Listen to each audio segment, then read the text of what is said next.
you're always trying to inspire them to work harder, inspire them to work better. And so money is one way to inspire people, but it's not the only way. And sometimes people don't care.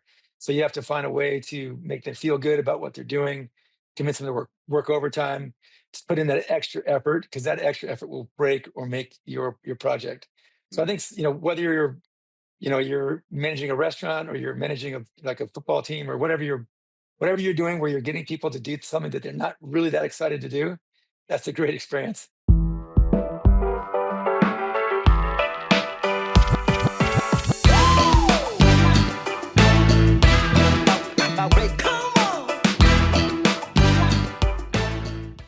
Welcome to the show. And this is one to share. Push the share button. Send this to all your buddies that want to get into real estate.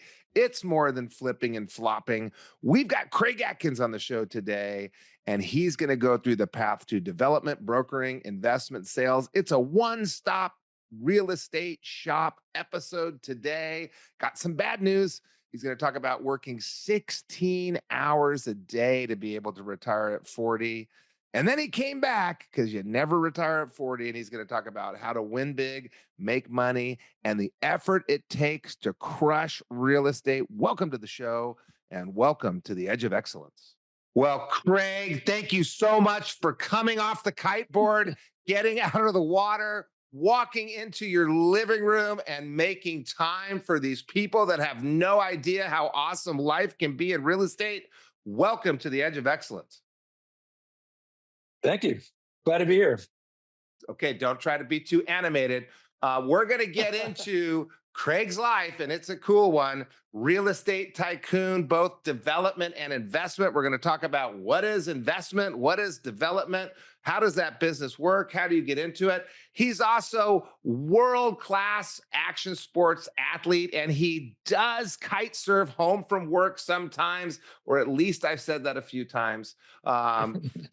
World-class surfer, world-class snowboarder, all while starting businesses, all while doing things maybe you want to do if you're listening right now. And with it, still balanced, still going on vacation, still great kids. So we're going to get into all that. But before we do, Craig, what is your definition of excellence?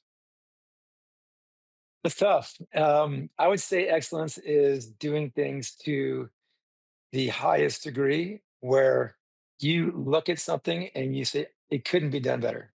Wow. So when I'd say perfection almost, excellence and perfection are probably one and the same. Okay. Would you say that you are then an excellent snowboarder, surfer, kite surfer? No, I always feel like I've got more room to learn. So I you, think I wake up every day with the monkey on my back to get better. so no matter how good you get, you'll never achieve excellence. Never. Okay.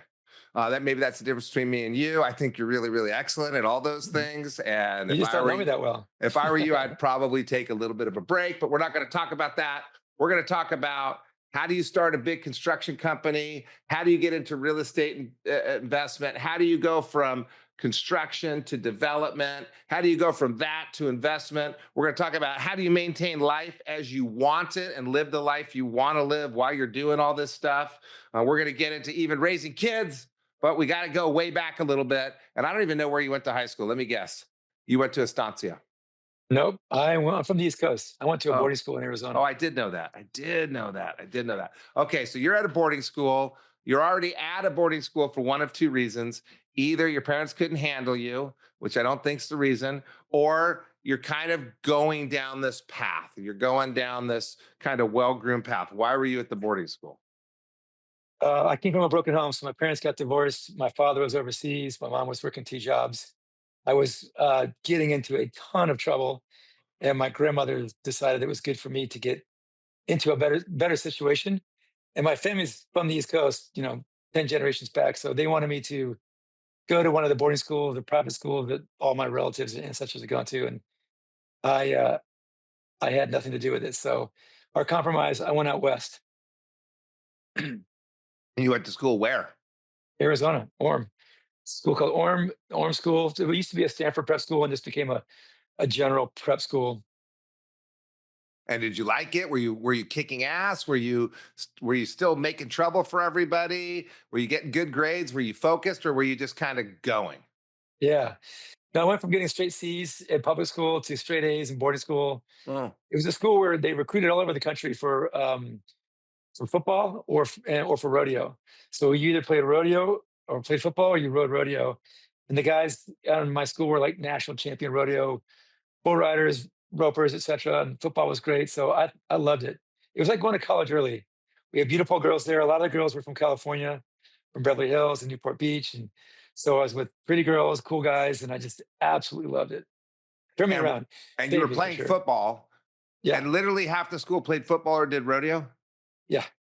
Wow. Basically, there was probably 10% that did something else, but for the most part, those are the two main things that you did. And do you ever go to the rodeo? Yeah, I actually rode two bulls in a rodeo. I rode a bull two times in a rodeo.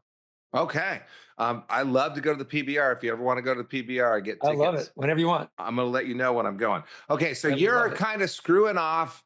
Were you just in middle school, or were you already in high school when you went I to? was in middle school, so I was a freshman in high school, causing a lot of trouble. I was a latchkey kid. My dad was overseas. My mom was working two jobs, so I could basically do whatever I wanted. So there was a Mm, lot of drinking, a lot of yeah, just getting in fights, yeah, borrowing cars, you name it. yeah. Yes, that's my life too. I It had was the a good same life. time. And the problem was we were bored and we were unsupervised. It's not our fault. Yeah. I borrowed some cars too. I guess that's what you call it. Borrowed Yeah. some cars without asking. Did you sell Exactly. any parts of those cars on I behalf didn't of the sell owners parts of to those keep the cars, but money? I didn't always come back in the right condition I took them out Okay, in. okay. I was able to sell some Oh, pieces of those cars. it's pretty Okay, so impressive. you're screwing off. They send you to boarding school. I'm screwing off. I got to go to private school. Same thing. We needed a little bit more challenge. Right. We're in a different environment. You get there, you start getting great grades, and you weren't playing football before. I was. No, that was like one of my main focuses. Probably the only thing that kept me, more in the straight and narrow was playing football and preparing for it. Okay, were you preparing for a prep school, college? I want to go to a great college. And I'm going to do a bunch of internships, and I'm going to go make it happen. Or were you kind of just straightening out? Was this for while I was in boarding school or before Yeah, boarding boarding school? school, boarding school. Oh yeah, in boarding school, I at that point I realized that if I didn't take care of myself and make my life better, no one was going to do anything about it. My dad didn't care. No one, Sure. no one was going to care.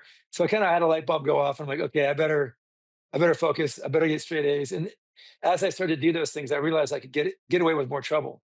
So if Mm. you had straight A's and you were captain of the football team, you could borrow a car or do something bad.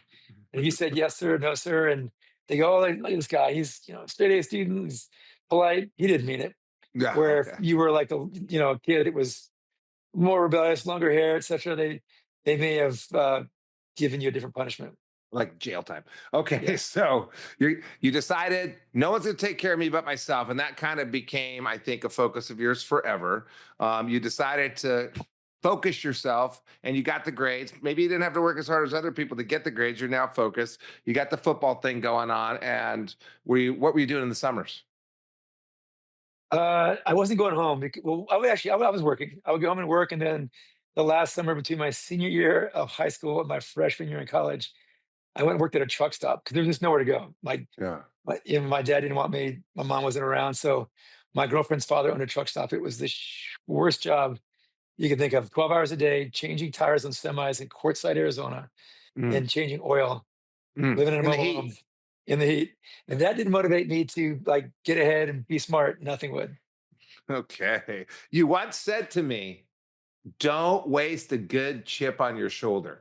So your shoulder, Yeah, you love chips on the shoulder. So your yeah, chip on the shoulder was being formed while you're working that summer in the heat, yeah. 126 degrees under a semi, changing the oil. And yeah, the fact that no one wanted you, so that'll put a chip on your shoulder. Okay. Okay. And then where'd you go to college? Boulder, University of Colorado in Oh, I Boulder. knew that too. Okay. Yeah, So did you choose Boulder for football? Did you choose Boulder for fun? How did you choose Boulder? football. So I was going to go to like Princeton, Naval Academy, Wake Forest, Dartmouth, and then Boulder invited me to walk on. It was the only Division I school that invited me to walk. That invited me to play. And so my other captain went to Penn State. My other buddy went to Oregon, and I really wanted to go somewhere good. At the time, Boulder was not that good, but so that's why I went to Boulder. Okay. And you played football there. No, So when I got there, my grandmother and my grandmother was the one who put me through school. So she was almost in tears begging me not to play football. She's like, "You're already dumb enough as it is. You're not that good. You're you're 5'10." You know, he goes like, "Please, I'll do anything. Don't play football." So they kind of bribed me a little bit. Just said I didn't have to work in college. Just go to Well, college, get good grades, but don't play football. okay, so far I'm not liking that. So you're working hard. You're working. This is what I tell my kids that you have to do. You have to bust your ass. You have to get that chip on your shoulder. You have to sling the mud and have the oil pour in your face. And you got to keep doing it and keep doing it and keep doing it. One day the world will open up to you. You were doing that, and then your family bribed you to not work. So what'd you do in the summers in college? Well, I worked in the summer college, I had 2 jobs Oh, then, but oh, during college, my okay, job okay. so I took it seriously. I got straight A's in college. I had 2 degrees, graduated cum laude, and I would, like, Wow. drag my fraternity brothers out of the fraternity house in the morning to make them work out and then go study. So Okay. I really took it seriously, and, I had a great time in college, don't get me wrong, but I made sure I got straight A's. Okay. And then when I would get internships, every summer.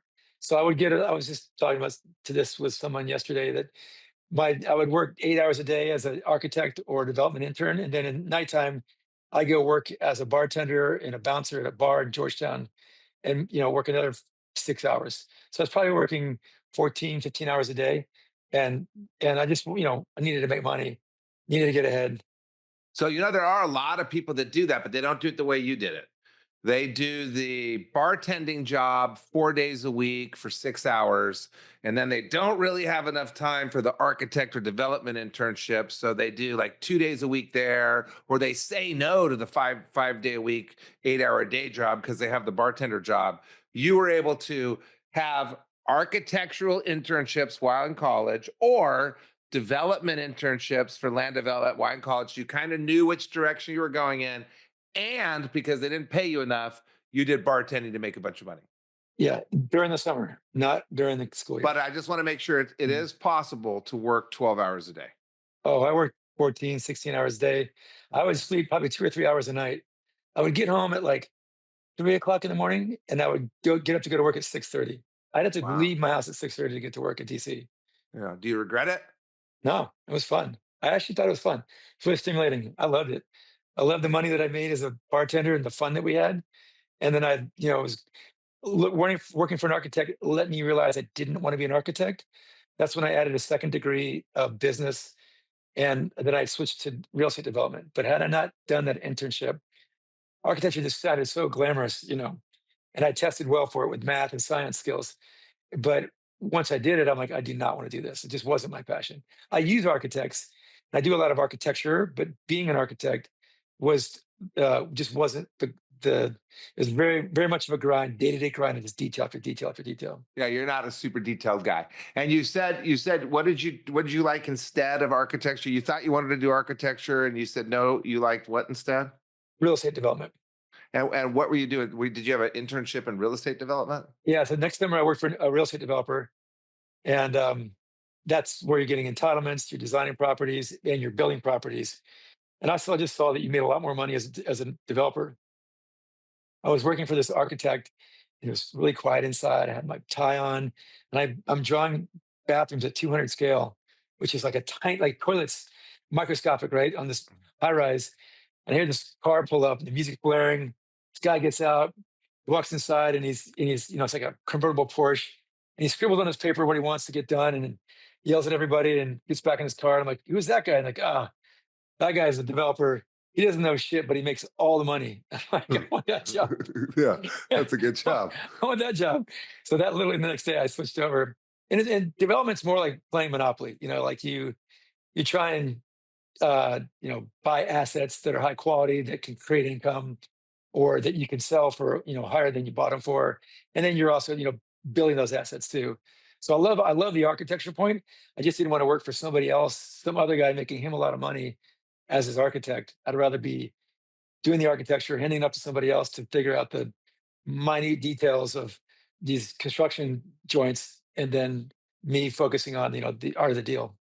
Okay. So we're going to get into development, I think, here. You went to CU Boulder. You did all these internships. You didn't have to work during school year because you were focusing on school. But some people are able to do that too. You just got a Right, break. If you didn't right. play football, they're going to give you some extra cash. But you're working your ass off in the summer, double time, and then you come out of college and you did not go work for CB Richard Ellis.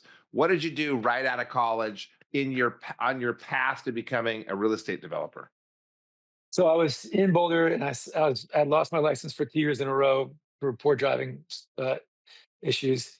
And so then I was riding my bike in the snowstorm, went to a movie. And I saw this movie called Tequila Sunrise with Mel Gibson and Michelle Pfeiffer. It's a cheesy movie. It takes place in Manhattan Beach. I'd never been to California before. And my being from a hardcore East Coast military family, everything and East, West Coast was just like draft dodgers and hippies. And I saw this movie and I'm like, wow, that does not look like draft dodgers and hippies. I'm going there. So I sent my resume to 100 developers and builders in California, licking stamps and envelopes, and got like 8 job offers. And then got Oh, like, I'm sorry, 8 interviews and got like 4 job offers. oh, And then literally that's like pretty within, good. well, yeah, while I was in college. And then I just, within 2 weeks of graduating, I started working as a project manager. So a project manager is somebody does the entitlements, does the design, um, manages the subcontractors, manages, 'cause it's kind of like you're like the assistant to the developer. You do all the work for the most part, but you do the at my age, I was doing the grunt work. Okay, so entitlements. So the process of being a developer, and you're not going to start off being a developer because you got to be able to get the money. So Yeah, you don't have any money. some developers have money. Some Right, developers have made people money, and there's no way to be a developer unless you have money or made people money. So you start off working for a developer. And what a right, developer exactly. does is you said buy an asset. That asset could be land, it could be a building, and then they develop it. They change it for the better. So maybe it's Right, raw land and you're putting up apartment complexes. Maybe it's an existing hotel and you're rebuilding it into a different hotel. Maybe it's some strip mall that you're turning into apartments, but you've got to go in and first of all find the property, which you said was high value quality assets. So you're buying a land asset, a building asset. Then you've got to do the entitlement, which the people on the listening in the car right now, and do not take notes if you're driving in the car. And keep us on 1.5 speed because we're both talking slow, not fast, slow. The entitlement is when you get that plot of land to change usage, right? right. So it goes from this is supposed to be a plot of land to no, we're going to turn it into a strip mall or a high rise or apartment complex or a neighborhood. And the entitlement process is like a sales process. You're Right. negotiating with government officials, and usually you're giving them a lot of free land, right? Depends, yeah, but sometimes you have to give away a lot of land. When you're doing residential development, you often have to give away open space. When you're doing commercial, like urban commercial, it's not as big of a piece of your property. So it depends on the asset type. So you might have to put a piece of art in the front of your Right, building. You might have to, they might have specifications on the amount of parking. But the first step to development is the entitlement and the negotiation with the city government. right. Then you got to do the design, and that's managing architects and managing costs. Anything else to the design that people need to know? Nope, that's it. And then last and definitely not least, maybe the hardest is getting it done and dealing with the subs. What's the skill set people need? What practice did you have that made you able to deal with subs right out of college? And I think team sports was really helpful. Like, like if you're into team sport, try and be a captain of your team. Try and manage people anytime you can, because I have probably over 1,000 subs right now, and you're always trying to inspire them to work harder, inspire them to work better. And so money is one way to inspire people, but it's not the only way. And sometimes people don't care. So you have to find a way to make them feel good about what they're doing, convince them to work overtime, just put in that extra effort, because that extra effort will break or make your project. So I Mm. think whether you're managing a restaurant or you're managing like a football team or whatever you're doing where you're getting people to do something that they're not really that excited to do, that's a great experience. So inspiring them, creating a team environment, getting them to move faster, and it makes or breaks your project because if you have a project you think you're going to build in a year and a half, let's say, and it takes 3 years, what happens with that extra 18 months? Where's the risk for the developer? Yeah, so your cost of money, whether it's your own internal capital or you're borrowing the money, your cost of money doubles for Yeah. that asset. And you might miss the window. So you might have a marketing window that had you got it done in time, you could have sold it and made money, and then you slipped into a recession or things changed. So it's time is money, as they always say. So if you're building a 10 million, let's say a $10 million project, and you're borrowing money on that project, you're paying about how much a year in interest for that 10 million? Depends. So if you're borrowing equity, like you're paying 12 to 15%, then your debt is probably 6 to 8%. So you have an equity piece and then a debt piece. Debt makes less because it's in first position, equity is in second position. So some developers will go out and borrow the money they need to put down as a down payment, and they'll give that person a piece of the profit plus a larger return. And then they'll borrow the debt from a bank or a normal lending institution and pay them a lot lower amount. So you could be paying as much as $1 million a year for $10 million of debt and equity to Yeah, build out a project, and that project, and you were going to make 15% on it, which is an astronomical amount of money.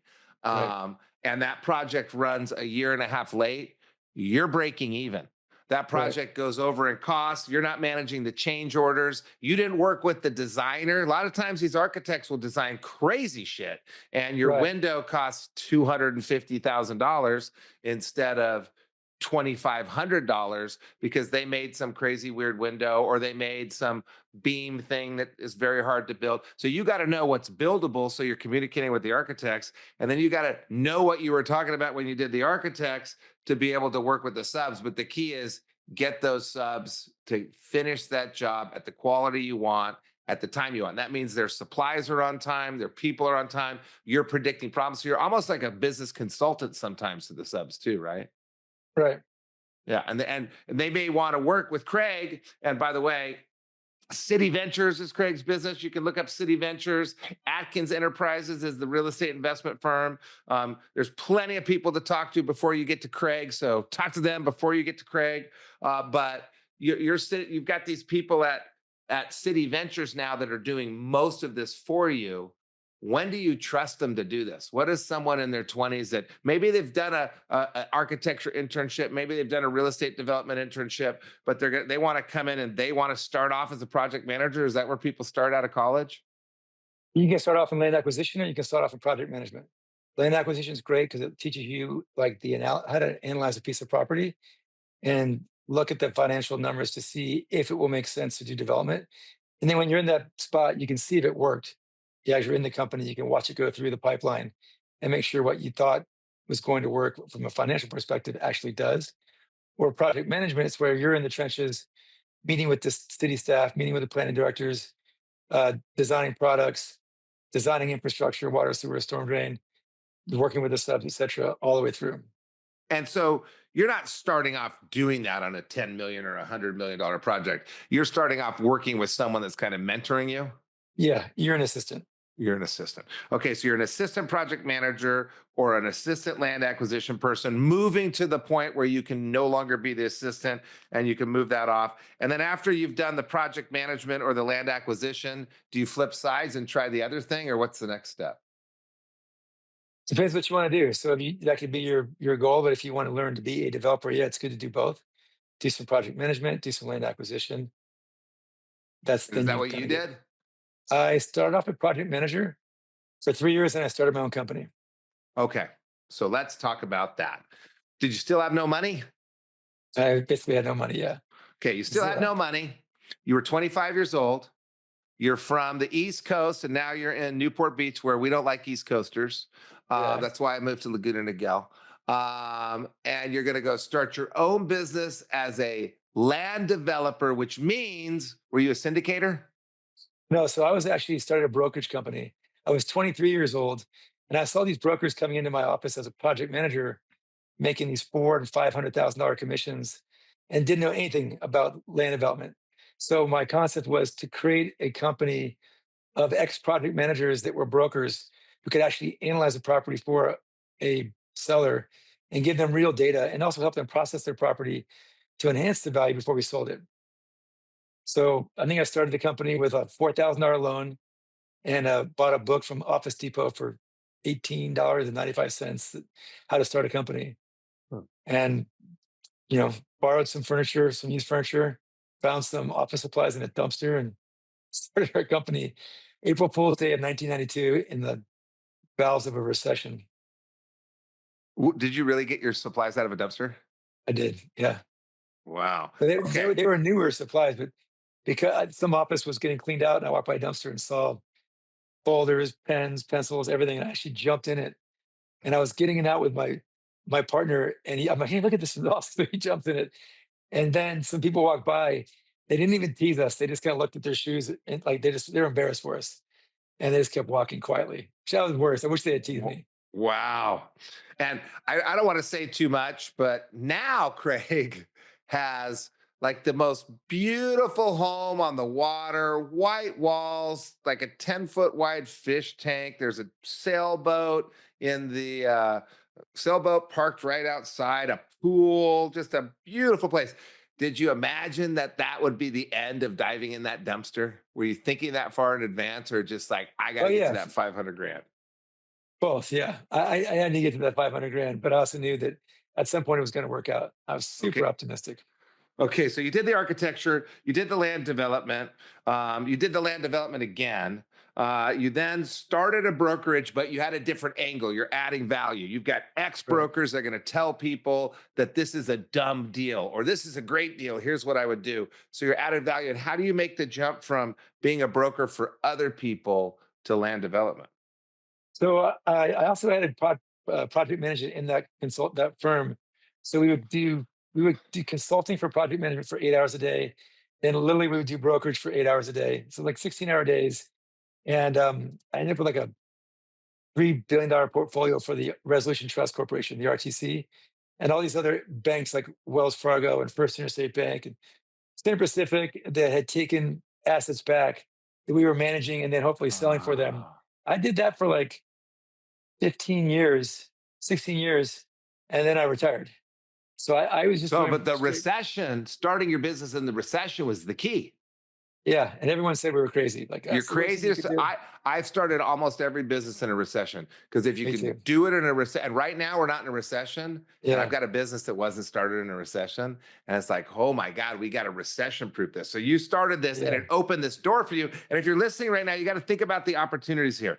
First, there's the opportunity of what you don't want to do. You don't know what you don't want to do unless you try it. So maybe you've been in a job for 5 years out of college and you hate your job. Well, you realize what you don't want to do. Then there's try different things. Then there's keeping your eyes open and noticing people are walking in the door, whether it's the guy with the Porsche or the broker selling this, paying attention, asking questions, getting to know people, having a beer with people, which I know for sure you must have done that a lot of times with those people walking in the door, being a friendly guy, being a cool guy. And then if you think about Craig, what he's doing is he's figuring out a way to add value. These people keep coming in here. They don't know. I know. Why don't we just do a brokerage with people that know? And then he finds people that are willing to work 16 hours a day because it's 8 hours a day being the broker and another 8 hours a day doing the consulting. And the consulting is what pulled you into development.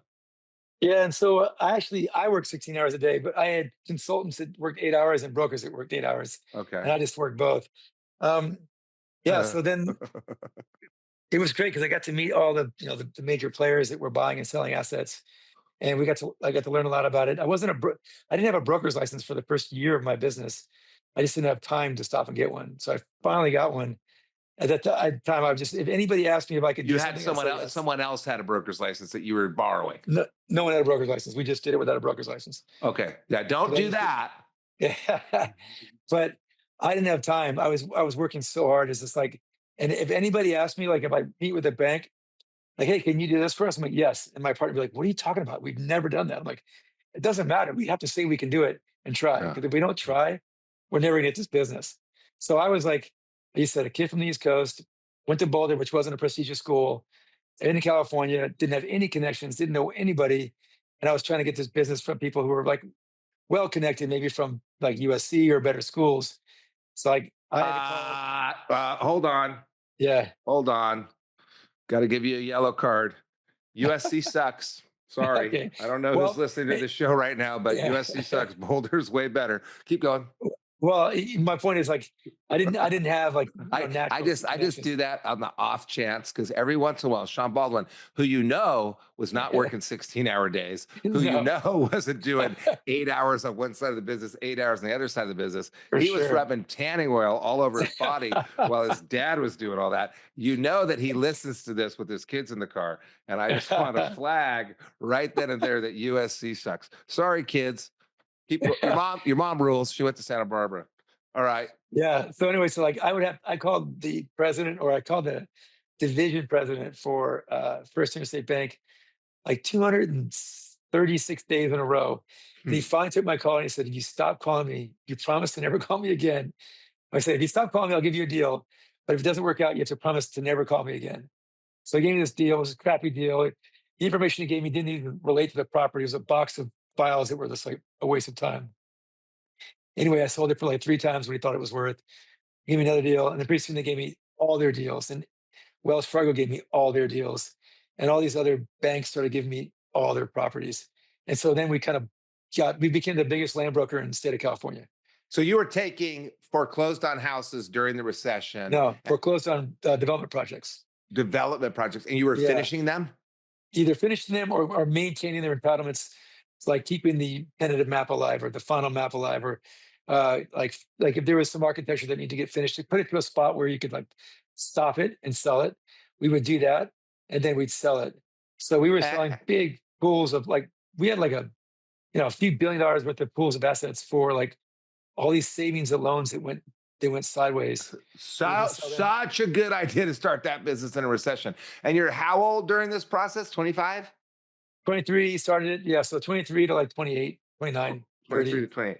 And are these development projects, are they commercial, industrial, residential, all of it? Ev- All of it, yeah. So A you're lot taking of like I do just multi-tenant with one company. And then I right. do just residential with another and just residential with a third. You're doing all of that. And I want to get into this, that you do everything. You do construction, development, entitlement, sales, all in-house, but you're basically doing what's impossible. You can't do that. You can't have subs for commercial and industrial and residential. So that's why you have 1,000 subs. You have them for each of the different segments. Right. That must have been a And logistic I nightmare. couldn't say no to anybody because I just every bit of business I was begging for business for so long. I just got in the habit of just saying yes. Like, can you do this? Of course. Have you sold commercial before? Sure, I have. I often said I had experience when I did not. And it's just there was just no choice. You're going to lose the opportunity if they don't think you can do it. And that's what you kept telling your partner. Right. Wow. And only 236 days of calling. Yeah. Okay. So you said you retired. You retired from the broker business and then moved into this. I retired and then I went around the world for a year with my girlfriend at Oh, the okay. This time. is fast forward. So you're Yeah. building, this is City Ventures. Is that what No, this no. company? This is Wha- called O'Donnell Atkins. So for 15 years, I was just the own a brokerage company. Okay. So you're O'Donnell Atkins. You're going through this for 15 years. You're doing all of this real estate stuff, this land development stuff with these banks. And then you retire. And that's about when I met you, right Right. before you sold it. And this Right. is when the story gets great. This guy at how old were you? 38? 30, 34. 34 years old, retires. And I'm not kidding when I say kite surfed home from work. And it wasn't like home across the lake. It was 30 miles from Pacific Palisades to Newport Beach. He's kite surfing home, has a car drop him off, pick him up. He's got a wife, he's got kids, he's got a house in a ski area. I think it was Aspen at the time. No, was it? Jackson Hole. Jackson Hole, even better. He's got a place down in Mexico. He's got a place in Newport. And for a couple years before their kids were in school, and then when the kids were real young, you took a teacher with you. You would Oh, fly we did our own teaching. We just homeschooled ourselves. homeschooled. You'd Yeah. fly from Aspen to Cabo to California based on where the good waves were or the good snow was. right, Jackson. Yeah, Jackson, the Cabo, California, based on What do I keep saying? Aspen? Aspen. Aspen That's sucks compared to Jackson. right. Jackson is the steep and deep version of Aspen, which is kind of mellow. Jackson's where you go if you're gnarly, the steepest terrain in all of the continental United States. And Cabo has some of the best surfing in all of the world. And then Newport Beach is just awesome. So you're bouncing around, living the life you wanted to live. So you did what I tell everybody is impossible. You'll never be able to retire in your 30s. Give that dream up because you're always going to want to work. You took a sabbatical. And how many years were you doing that? Because I still see you 5, 6 times a year when the snow Yeah. was bad or the waves weren't good. Probably in California. Yeah, I think I was off until my kids were in 5th grade. So I think I started City Ventures in 2010. So it's 25. Yeah, so I took about 8 years off, 7 years off. And then in 2009, I retired because I saw the market was going to crash. Yeah, It you, was you got topping out out. for you got out for the Great Recession. Yeah, everyone was like, your hairdresser was buying $2 million condos and flipping them, and taxi cab drivers were giving you, real estate advice. Kind of sounds like today right now. Yeah. But so then I retired, and then once the market crashed again in 2007, 8, and 9, it was just too good. We started a development company in 2010 called City Ventures, and we went and bought all these distressed assets. Finally, I had money. The great way to make money if you don't have money is being a broker, because you don't need anyone to invest in you. You can just go out and make your own money. But so I had my own money, and I started a development company, and then we bought all these assets instead of brokering the assets. So you go out with your life, you make a ton of money because you're the largest trader of development Right. deals in Yeah. California due to this bank. You get paid a lot, you decide to retire, and then you've seen the cycle. And this is the crazy part for me. You think about your kids and my kids, they have never seen a recession. They were alive for the recession, but they were I two, don't, 3, 4 years yeah, old. exactly. Yeah, they don't remember it. They They were don't watching remember Barney. it. If you're under 25 years old, you don't know what a recession is. You and I saw them every 4, 5, 8 years, Yeah. maybe 8 at the longest. They've never seen one. So all of a sudden you're like, oh my God, I've seen this before. Everything's half price. So you came out of retirement where you had enough money and you had enough stuff to live a cush life forever, but you're like, I can't pass this up. And you decided to start buying these half price assets. But now, because of experience, and you had the architecture job, and you had the different college classes that you took in architecture and in development, you had the development job, you had the development internship, you went through this brokerage thing, you saw all this development, you did all this development. Now you have an eye. You know what's going to sell and what's not going to sell. And you went and snatched up some properties that are pretty premier. Is that when you got some of those Newport properties? No, we properties all over California. Some of the best ones we got were actually up in LA. We got stuff in San Diego, stuff in North San Diego County, Orange County, San Francisco area, you name it.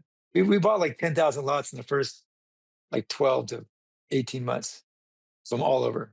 But we bought stuff from, like, we bought a deal from Fortress in Pasadena, right where the Rose Bowl parade starts. And it was the bleachers for the Rose Bowl parade, the very first start of them.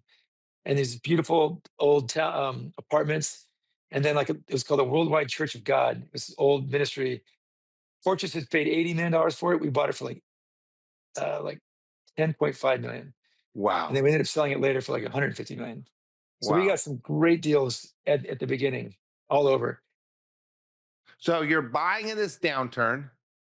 You're still going back to your development process, which basically you buy it. Maybe you need to entitle it, maybe not.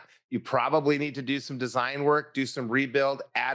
add value, get the rents to go up because it's better, more Oh beautiful, no, more technology. we were doing ground up development. So now Oh, we took the Worldwide Church of God and we tore it down, and then we built okay. 4-story, like $4 million town or condos there. Or we were building products in Garden Grove and El Monte and Costa Mesa and Encinitas. I mean, every market you could think of, we were building houses and townhomes, Always houses. and some retail, but mostly houses and townhomes. So you did have to do some re-entitlement. Oh Um, yeah, eh, most of the stuff we bought had was a commercial development, so we rezone and do a general plan amendment into residential.